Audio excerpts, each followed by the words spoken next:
I do not tolerate any misconduct, police misconduct, especially in the face of the community. CNMI police officer Troy Manahani was arrested Wednesday morning for assault with a dangerous weapon and disturbing the peace.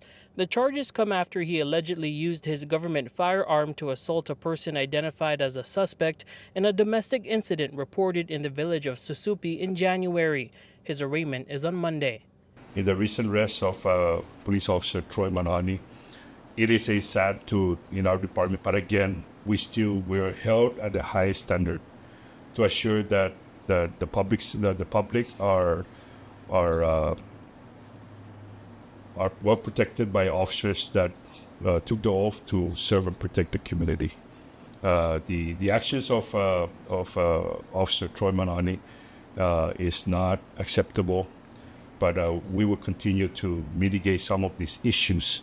CNMI DPS Commissioner Anthony Macaranas told KUAM that the officer was placed on desk duty when the complaint was filed against him in January. He is now placed on leave pending the results of the case. He said the officer has no prior record of disciplinary action in his 5 years on the job.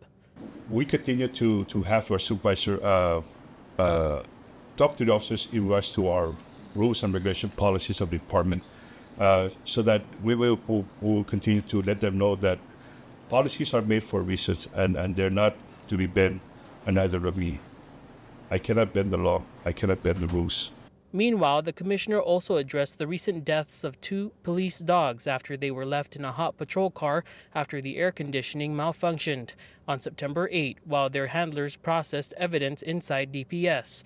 The reason for the deaths was disclosed 20 days later.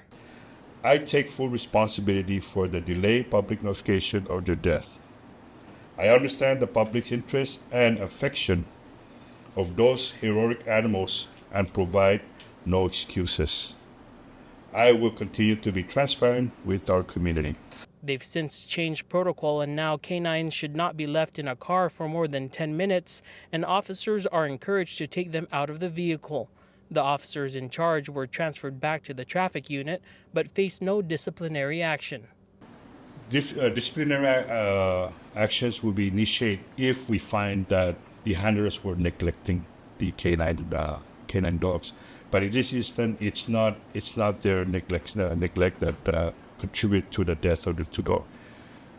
Thomas Manglona, KUAM News, Saipan.